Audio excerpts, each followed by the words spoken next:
Hi hello നമ്മളുടെ പുതിയ വീഡിയോയിലേക്ക് എല്ലാവർക്കും സ്വാഗതം. ഇന്നിപ്പോൾ ഒരു വൈകുന്നേരമാണ്. അപ്പോൾ ഞാൻ വിചാരിച്ച ഒരു കുഞ്ഞു ടോപ്പിക്ക് പഠിക്കാം, മാഗസീനിലുള്ള ഒരു ടോപ്പിക്ക് പഠിക്കാം. അപ്പോൾ ഇതൊരു വ്ളോഗാക്കി എടുക്കാമെന്ന് വിചാരിച്ചു. അപ്പോൾ എല്ലാവരുടെയും പഠിത്തമൊക്കെ എങ്ങനെയുണ്ട്? പഠിച്ചിട്ടൊന്നും കാര്യമില്ലെന്നാണ് തോന്നുന്നത് ഈ പോക്കാണെങ്കിൽ. അപ്പോൾ എല്ലാവരും ന്യൂസൊക്കെ കണ്ടിട്ടുണ്ടാവുമല്ലോ അല്ലേ? LD ടൈപ്പിസ്റ്റ് തസ്തികയും അതുപോലെ തന്നെ OAയുടെ തസ്തികയൊക്കെ നിർത്തലാക്കുന്നു. ഇനി അതിൻ്റെ നിയമനം കരാറടിസ്ഥാനത്തിലായിരിക്കും എന്നുള്ളൊരു ന്യൂസൊക്കെ എല്ലാവരും കേട്ടിട്ടുണ്ടായിരിക്കുമല്ലോ. സർക്കാരിൻ്റെ കടുത്ത സാമ്പത്തിക പ്രതിസന്ധി കാരണമാണ് ഈ തസ്തികളൊക്കെ എടുത്ത് മാറ്റുന്നതെന്നാണ് കേട്ടോ ന്യൂസിലൊക്കെ പറയുന്നത്. എല്ലാ ലിസ്റ്റിൻ്റെ എക്സാം കറക്റ്റായിട്ട് നടക്കുന്നുണ്ടായിരിക്കും, പക്ഷേ എക്സാമും അതുപോലെ തന്നെ റിസൾട്ടൊക്കെ വരുന്നുണ്ടാവും, പക്ഷെ നിയമനമില്ല. പോലീസിൻ്റെ ലിസ്റ്റ് ഇപ്പോൾ ഏപ്രിലിൽ അവസാനിക്കും. ഇതുവരെ പകുതി പേരെ പോലും നിയമിച്ചിട്ടില്ല. വളരെ ശോകമാണ് PSCയുടെ അവസ്ഥ. ഇങ്ങനെയുള്ള ന്യൂസാണ് മൊത്തം ചുറ്റിലും കേൾക്കുന്നത്. അപ്പോൾ സത്യം പറഞ്ഞാൽ നമുക്ക് ഒരു ഇൻട്രസ്റ്റോടു കൂടി പഠിക്കാനേ നമുക്ക് പറ്റുന്നില്ല. ഇനിയുള്ള കുട്ടികൾ PSCയിലേക്ക് വരുന്ന കുട്ടികൾ പ്ലാൻ B കൂടെ കണ്ടുവച്ചിട്ട് വേണം കേട്ടോ PSCയിലേക്ക് വരാനായിട്ട്. അല്ലെങ്കിൽ കുറേ വർഷങ്ങൾ ഇങ്ങനെ പോയിട്ട് അവസാനം ജോലിയില്ല, എക്സ്പീരിയൻസ് ഇല്ലാത്തൊരവസ്ഥ ഉണ്ടാവും. അപ്പോൾ പ്ലാൻ B കണ്ടുപിടിച്ചിട്ട് മാത്രം PSCയിലേക്ക് വരിക ഇനിയുള്ള ബിഗിനേഴ്സൊക്കെ കേട്ടോ. കുറച്ച് സമയം പഠിച്ചതിന് ശേഷം ഞാൻ ചായ വെക്കാനായിട്ട് പോയി. ഒരു 5 മണിയൊക്കെ ആയി കാണും കേട്ടോ. അപ്പോൾ കട്ടൻ ചായ ഉണ്ടാക്കാമെന്ന് പറഞ്ഞിട്ടാണ് കേട്ടോ അടുക്കളയിലേക്ക് വന്നത്. അവിടെ ഇതേപ്പോൾ ഓർമ്മയില്ലാതെ പാല് കൊണ്ട് ഒഴിച്ചു. പിന്നെ പാൽ ചായ കുടിക്കാമെന്ന് വിചാരിച്ചു. ഞാൻ അന്നൊരു വീഡിയോയിൽ പറഞ്ഞിട്ടുണ്ടായിരുന്നില്ലേ, സൈലത്തിൻ്റെ മാഗസിൻ ഇപ്പോൾ ഞാൻ പഠിക്കുന്നുണ്ട്. അപ്പോൾ അതിലുള്ളൊരു കുഞ്ഞു ടോപ്പിക്കാണ് ഇന്ന് പഠിച്ചുകൊണ്ടിരുന്നത്. അതായത് പ്രധാനപ്പെട്ടിട്ടുള്ള ദിവസങ്ങൾ, ഫെബ്രുവരിയിലുള്ള ഇമ്പോർട്ടൻ്റ് ആയിട്ടുള്ള ദിവസങ്ങൾ, അതായത് ഫെബ്രുവരി 2 ലോക തണ്ണീർത്തട ദിനം, അതുപോലെ തന്നെ ഫെബ്രുവരി 4 ലോക ക്യാൻസർ ദിനം, അതേപോലെ ദേശീയ ശാസ്ത്ര ദിനം ഫെബ്രുവരി 28. അങ്ങനെ ഇമ്പോർട്ടൻ്റ് ആയിട്ടുള്ള കുറച്ച് ഡേറ്റുകൾ ഉണ്ടായിരുന്നു. അപ്പോൾ അതൊക്കെ നോക്കിയായിരുന്നു. പിന്നെ സിന്ധു നദീവ്യൂഹം എന്ന് പറഞ്ഞിട്ടുള്ളൊരു കുഞ്ഞു ടോപ്പിക്ക്, ഒരു നദി കൂടെ പഠിച്ചിട്ടുണ്ടായിരുന്നു കേട്ടോ. സിന്ധു നദി ഉത്ഭവസ്ഥാനം ബൊക്കാർച്ചു ഹിമാനി മാനസ സരോവർ തടാകത്തിന് സമീപത്തിൽ നിന്നാണ്. അതുപോലെ തന്നെ പർവ്വതനിര കൈലാസ പർവ്വതനിരത്തിൽ നിന്നാണ് സിന്ധു നദി ഉത്ഭവിക്കുന്നത്. ടിബറ്റൻ നാമം, സിന്ധു നദിയുടെ ടിബറ്റൻ നാമമാണ് സിംഗി ഖമ്പൻ എന്ന് പറയുന്നത്. സിന്ധു നദിയുടെ മൊത്തം നീളം 3180 കിലോമീറ്റർ ആണ്. അതുപോലെ തന്നെ ഇന്ത്യയിൽ കൂടെ ഒഴുകുന്നത് 709 കിലോമീറ്റർ ആണ് കേട്ടോ. പിന്നെ ഇവിടെ NCERT പ്രകാരം 1114 കിലോമീറ്റർ എന്നും കൂടെ കൊടുത്തിട്ടുണ്ട്. ഇതിൽ ഏത് ആൻസർ പഠിക്കുന്നത് എനിക്ക് അറിയുന്നില്ല. പിന്നെ ഉള്ളത് ഇന്ത്യൻ ഉപഭൂഖണ്ഡത്തിൻ്റെ പടിഞ്ഞാറേ അടുത്തുള്ള നദീവ്യവസ്ഥയാണ് സിന്ധു നദീവ്യവസ്ഥ. ഇത് PYQ ആണ്. അതുപോലെ തന്നെ ഇന്ത്യയുടെ പടിഞ്ഞാറേ അറ്റത്തുള്ള ഹിമാലയ നദി സിന്ധു നദി. പാകിസ്ഥാന്റെ ജീവരേഖ എന്നറിയപ്പെടുന്നു സിന്ധു നദി. പാകിസ്ഥാന്റെ ദേശീയ നദിയാണ് സിന്ധു നദി. പാകിസ്ഥാന്റെ ജീവരേഖ എന്നറിയപ്പെടുന്നത്. അതുപോലെ തന്നെ മോഹൻജദാരോ സ്ഥിതി ചെയ്യുന്ന നദീതീരമാണ് സിന്ധു നദീതീരം. അതുപോലെ നിമോ ഭാസ്കോ ജലവൈദ്യുത പദ്ധതി സ്ഥിതി ചെയ്യുന്നു. അപ്പോൾ സിന്ധു നദിയിൽ സ്ഥിതി ചെയ്യുന്ന ഒരു ജലവൈദ്യുത പദ്ധതിയാണ് നിമോ ഭാസ്കോ. ലഡാക്കിനും സസ്കറിനും ഇടയിലൂടെ ഒഴുകുന്ന നദിയാണ് സിന്ധു നദി. ലഡാക്കിനും സസ്കറിനും ഇടയിലൂടെ ഒഴുകുന്ന നദിയാണ് സിന്ധു നദി. സിന്ധു നദി ചുറ്റി ഒഴുകുന്ന ഇന്ത്യയിലെ പട്ടണമാണ് ലേ പട്ടണം. സിന്ധു നദി ചുറ്റി ഒഴുകുന്ന ഇന്ത്യയിലെ പട്ടണം ലേ പട്ടണമാണ്. നങ്ക പർവ്വതത്തിന് സമീപം ചില്ലാർ എന്ന പ്രദേശത്ത് വെച്ച് ഇന്ത്യയിൽ നിന്ന് പാകിസ്ഥാനിലേക്ക് പ്രവേശിക്കുന്നു. കറാച്ചിക്ക് അടുത്ത് അറബിക്കടലിലാണ് ഈ സിന്ധു നദി പതിക്കുന്നത്. കറാച്ചിക്ക് അടുത്ത് അറബിക്കടലിലാണ് സിന്ധു നദി പതിക്കുന്നത്. അതുപോലെ തന്നെ സിന്ധു നദിയിലെ വംശനാശ ഭീഷണി നേരിടുന്ന സസ്തനിയാണ് ഇൻഡസ് ഡോൾഫിൻ എന്ന് പറയുന്നത്. സിന്ധു നദിയിലെ വംശനാശ ഭീഷണി നേരിടുന്ന സസ്തനിയാണ് ഇൻഡസ് ഡോൾഫിൻ. പഞ്ചാബിന്റെ സംസ്ഥാന ജലജീവി കൂടിയാണ് ഇൻഡസ് ഡോൾഫിൻ എന്ന് പറയുന്നത്.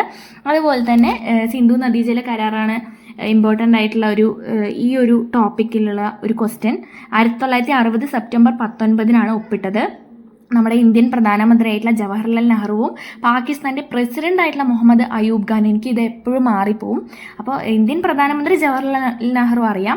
അതുപോലെ തന്നെ പാകിസ്ഥാൻ്റെ പ്രസിഡന്റ് ആയിട്ടുള്ള മുഹമ്മദ് അയൂബ് ഖാനുമാണ് കരാറിൽ ഒപ്പിട്ടത്. ഈ നദീജല കരാറിന് മധ്യസ്ഥത വഹിച്ചത് ലോക ബാങ്കാണ്. അതുപോലെ തന്നെ ഈ സിന്ധു നദീജല കരാറ് പ്രകാരം ഇന്ത്യക്ക് കിട്ടിയിട്ടുള്ള നദിയാണ് ബിയാസ്, സത്ലജ്, രവി. അതുപോലെ തന്നെ പാകിസ്ഥാന് സിന്ധു, ചലം, അതുപോലെ തന്നെ ചെനാബ് കിട്ടിയിട്ടുണ്ട്. അതുപോലെ തന്നെ സിന്ധു നദിയുടെ പ്രധാന പോഷക നദികളാണ് സത്ലജ്, അതുപോലെ തന്നെ ജലം, ചെനാബ്, ബിയാസ്, രവി. ഇത്രയും നദികളാണ് ഇതിൻ്റെ സിന്ധു നദിയുടെ പ്രധാന പോഷക നദികളായിട്ട് പറയുന്നത്.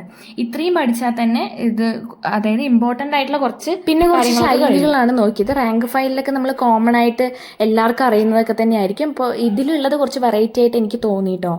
അധികം കേൾക്കാത്തതായിട്ടുള്ള ക്വസ്റ്റ്യൻസ് ഒക്കെ ഉള്ളതായിട്ട് തോന്നി. ഫസ്റ്റ് അറയിലായിട്ട് അരങ്ങത്താടുക എന്ന് പറഞ്ഞിട്ടുണ്ടെങ്കിൽ പഠിച്ചതിന് ശേഷം പ്രവർത്തിക്കുക. കളിക്കുക. അയ്യരുകളി പറഞ്ഞാൽ നേരം പോക്ക്. അങ്കുലികം പറഞ്ഞാൽ തീരെ ചെറിയ വസ്തു, ഇത് കേട്ടിട്ടുണ്ട്. അഘൈതവ പ്രയോഗം പറഞ്ഞാൽ ചതിയില്ലാത്ത പ്രവൃത്തി. ആകാശ കോടാലി പറഞ്ഞാൽ വിചാരിക്കാത്ത ആപത്ത്. അണ കടന്ന വെള്ളം പറഞ്ഞാൽ കൈവിട്ടു പോയത്, നമുക്കിന്ന് തിരിച്ചു കിട്ടില്ല, കൈവിട്ടു പോയത്. അടുപ്പിലെറിയുക പറഞ്ഞാൽ കൈ വെടിയുക, അടുപ്പിലെറിഞ്ഞിട്ടുണ്ടെങ്കിൽ നമുക്ക് തിരിച്ച് എടുക്കാനായിട്ട് പറ്റില്ലല്ലോ, കൈ വെടിയുക. അകാല കുസുമം അനവസരത്തിൽ ഉണ്ടാവുന്ന നന്മ. ആകാശ കുസുമം അസംഭവ്യമായത്.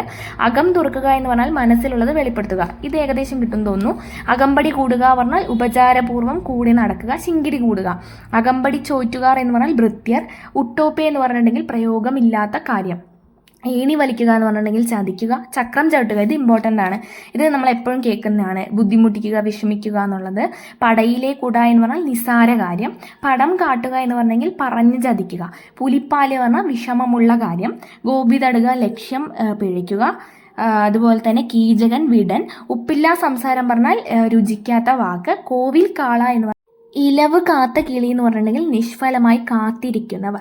പണ്ഡിതമന്യൻ എന്ന് പറഞ്ഞിട്ടുണ്ടെങ്കിൽ പണ്ഡിതനാണെന്ന് നടിക്കുന്നവൻ. ത്രിശങ്കു സ്വർഗം അവിടെയും ഇവിടെയും എത്താത്ത അവസ്ഥ, ഇത് പ്രീവിയസ് ആണ്. ദുര്യോധന സ്വർഗം പറഞ്ഞാൽ അല്പകാലത്തേക്കുള്ള ഭാഗ്യം. അഴകിയ രാവണൻ പുറമോടി കാണിക്കുന്നവൻ. അറുപതാം കാലം എന്ന് വെച്ചിട്ടുണ്ടെങ്കിൽ വാർദ്ധക്യം. പിന്നെ കുറച്ച് ക്വസ്റ്റ്യൻ ടാഗും അതുപോലെ തന്നെ ആൻറ്റോണിംസ് ഒരു 5 വെച്ചിട്ട് നോക്കി, ഒരു ഡെയിലി ഒരു 5 ഒക്കെ വെച്ചിട്ട് നോക്കിയിട്ടുണ്ടെങ്കിൽ എക്സാമിന് എന്തെങ്കിലും കണ്ടാൽ ചിലപ്പോൾ ഓർമ്മ വരുമായിരിക്കും, ചിലപ്പോൾ. ഇനി ഒരു കുഞ്ഞു ടോപ്പിക്ക് മോഹിനിയാട്ടം കൂടെ നോക്കിയിട്ടുണ്ടായിരുന്നു. കേരളത്തിൻ്റെ തനതു ലാസ്യ നൃത്തരൂപമാണ് മോഹിനിയാട്ടം. അതുപോലെ തന്നെ മോഹിനിയാട്ടത്തിൻ്റെ അടിസ്ഥാന ഭാവം ലാസ്യം. മോഹിനിയാട്ടത്തിൻ്റെ പ്രമാണമായിട്ട് കണക്കാക്കപ്പെടുന്ന കൃതിയാണ് വ്യവഹാരമാല. എഴുതിയത് മഴമംഗലം നാരായണൻ നമ്പൂതിരി. അതുപോലെ തന്നെ തിരുവിതാംകൂറിൽ മോഹിനിയാട്ടം നിരോധിച്ച ഭരണാധികാരി റാണി ഗൗരി പാർവതി ബായാണ്. മോഹിനിയാട്ടത്തിന് ഉപയോഗിക്കുന്ന സംഗീതമാണ് കർണാട്ടിക് സംഗീതം, ഇത് പ്രീവിയസ് ക്വസ്റ്റ്യൻ ആണ്. അതുപോലെ തന്നെ മോഹിനിയാട്ടത്തിൻ്റെ ഭാഗങ്ങൾ ചൊൽക്കെട്ട്, ജതിസ്വരം, വർണ്ണം, പദം, തില്ലാന. മോഹിനിയാട്ടത്തിന്റെ ഭാഗങ്ങളാണ് ഒന്ന് ചൊൽക്കെട്ട്, ജതിസ്വരം, അതുപോലെ തന്നെ വർണ്ണം, പദം, തില്ലാന. അതേപോലെ തന്നെ മോഹിനിയാട്ടത്തിന്റെ വളർച്ചയിൽ പ്രധാന പങ്കുവഹിച്ച സ്ഥാപനമാണ് കേരള കലാമണ്ഡലം, അതും അറിയാം. ദേവദാസി നൃത്തം പരിഷ്കരിച്ച് മോഹിനിയാട്ടം എന്ന പേരിൽ പുനരുജ്ജീവിപ്പിച്ചത് സ്വാതി തിരുനാളാണ്. അതേപോലെ തന്നെ ഉള്ളത് മോഹിനിയാട്ടത്തിന്റെ മാതാവ് എന്നറിയപ്പെടുന്ന കലാകാരിയാണ് കലാമണ്ഡലം ബി കല്യാണിക്കുട്ടിയമ്മ. മോഹിനിയാട്ടത്തിന്റെ മാതാവ് എന്നറിയപ്പെടുന്ന കലാകാരി കലാമണ്ഡലം ബി കല്യാണിക്കുട്ടിയമ്മയാണ്. അപ്പോൾ ഇത്രയും കാര്യങ്ങളൊക്കെയാണ് ഇന്ന് പഠിച്ചത്. അപ്പോൾ ഇന്നത്തെ നമ്മുടെ വീഡിയോ ഇഷ്ടമായിട്ടുണ്ടെങ്കിൽ സബ്സ്ക്രൈബ് ചെയ്യാനും ലൈക്ക് ചെയ്യാനും ഷെയർ ചെയ്യാനും മറക്കല്ലേ. Tata, bye bye, see U.